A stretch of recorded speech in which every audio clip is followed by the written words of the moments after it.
आदाब, सत श्री अकाल, जय हिंद मेरे सभी प्यारे मित्रों को। आज मैं आपके समक्ष इंटर की फर्स्ट फिजिक्स डिस्कस करने वाला हूं। आइए जानते हैं विदाउट देरी किए हुए। सबसे पहले बात करते हैं विद्युत आवेश की। विद्युत आवेश को जानने से पहले हम जानते हैं कि स्थिर विद्युतिकी क्या होती है। अब स्थिर विद्युतिकी में जो होता है, पदार्थ तो आवेशित होता है, लेकिन इसमें जो आवेश होता है पदार्थ में वो हमेशा स्थिर बना रहता है। फिर से एक बार समझिएगा, स्थिर विद्युतिकी में आवेशित पदार्थों के गुणों का तो अध्ययन होता है, लेकिन इसमें जो आवेश होगा वो हमेशा स्थिर होगा। यानी हम कह सकते हैं भौतिक विज्ञान की वह शाखा जिसके विषय वस्तु आवेशित पदार्थों के गुणों का अध्ययन होता है, पर जिन पर विद्युत आवेश स्थिर है। जी हाँ, अब समझ लेते हैं विद्युत आवेश के बारे में। आप लोगों ने छोटी कक्षाओं में पढ़ा होगा कि जब हम किन्हीं दो अलग अलग वस्तुओं को एक दूसरे पर रगड़ते हैं तो उनमें एक आकर्षण बल कार्य करने लगता है या आकर्षित करने का गुण आ जाता है, और ये आकर्षित करने का गुण किसी हल्की वस्तु को अपनी ओर आकर्षित कर लेते हैं, और यही गुण पदार्थ का विद्युत आवेश कहलाता है।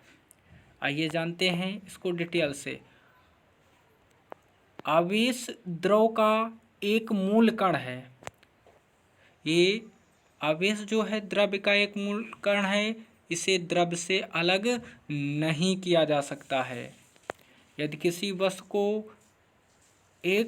को किसी दूसरी वस्तु पर रगड़ने पर उसमें अन्य पदार्थों को आकर्षित करने का गुण आ जाता है, तो हम कहते हैं कि वह वस्तु आवेशित हो गई। और मैं आपको बताता चलूं, विद्युत आवेश एक अदिश राशि है। इसका एसआई मात्रक कूलाम होता है। अब डिस्कस करते हैं विद्युत आवेशों के गुणों के बारे में। तो सबसे पहला पॉइंट आ जाता है, सजातीय आवेशों के बीच प्रतिकर्षण बल कार्य करता है। पॉइंट नंबर 1 नोट करिएगा, सजातीय आवेशों के बीच प्रतिकर्षण बल कार्य करता है। इसका मतलब अगर प्लस चार्ज और प्लस चार्ज की वस्तुओं को पास पास में रखा जाए तो इनके बीच हमेशा प्रतिकर्षण बल कार्य करेगा। वहीं पर अगर हम एक वस्तु प्लस चार्ज की लें, एक माइनस चार्ज की लें, तो इनके बीच आकर्षण बल कार्य करता है। अब यहीं पर बात कर लेते हैं, किसी वस्तु पर जो कुल आवेश दिया जाता है और अलग अलग आवेशों के बीच गणितीय योग के बराबर होता है। किसी वस्तु पर कुल आवेश उसे दिए गए अलग अलग आवेशों का बीजगणितीय योग के बराबर होता है। और यहीं पर अगले पॉइंट की बात कर लेते हैं, आवेश सदैव द्रव्यमान से संबद्ध रहता है। अगर आवेश है तो हमेशा निश्चित ही उसमें द्रव्यमान होगा। अगर कोई वस्तु का द्रव्यमान है तो उस पर जरूरी नहीं है कि आवेश हो ही, लेकिन अगर आवेश है तो उस वस्तु का कुछ ना कुछ द्रव्यमान जरूर होगा। तो हम कह सकते हैं आवेश सदैव द्रव्यमान से संबद्ध होता है, अर्थात आवेश द्रव्यमान रहित नहीं हो सकता है, लेकिन द्रव्यमान आवेश रहित हो सकता है। अगर किसी वस्तु पर को आवेशित करना है तो 3 तरीकों से हम कर सकते हैं, या तो हम घर्षण के द्वारा, प्रेरण के द्वारा या चालन के द्वारा। वहीं पर बात करते हैं अगले पॉइंट की, आवेश हल्की उदासीन वस्तुओं को अपनी ओर आकर्षित करने का गुण रखता है। वहीं पर विद्युतीकरण को घर्षण बल द्वारा इलेक्ट्रॉनों के हस्तांतरण के आधार पर समझाया जा सकता है। बात कर लेते हैं आवेशों के प्रकार के बारे में। जब हम घर्षण से विद्युत उत्पन्न की जाती है तो रगड़ने वाली वस्तु एवं रगड़ी जाने वस्तु दोनों पर ही समान परिमाण का आवेश उत्पन्न होता है, लेकिन दोनों वस्तुओं पर आवेशों की प्रकृति अलग अलग होती है। मान लो एक वस्तु ए है और एक वस्तु बी है। अब ए वस्तु को बी वस्तु पर रगड़ी जाती है तो दोनों पर आवेश उत्पन्न होगा, लेकिन इनकी प्रकृति अलग अलग होगी। कहने का मतलब अगर ए पर प्लस चार्ज आएगा तो बी पर माइनस चार्ज आएगा। वहीं पर बात करते हैं एक वस्तु के आवेश को ऋण आवेश तथा दूसरी वस्तु के आवेश को धन आवेश कहेंगे। आवेशों के ऋणात्मक तथा धनात्मक पदों का प्रयोग सर्वप्रथम वैज्ञानिक बेंजामिन फ्रैंकलिन ने किया था।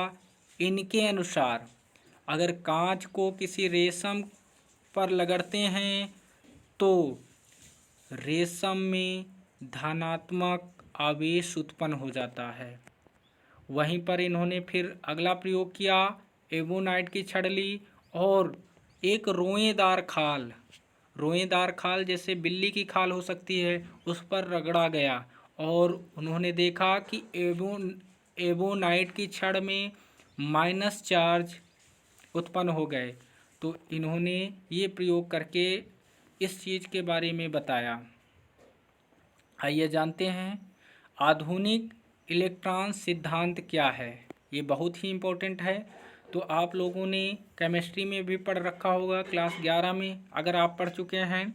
तो इस सिद्धांत का विकास थॉमसन, रदरफोर्ड, नील बोर आदि वैज्ञानिकों के कारण हुआ।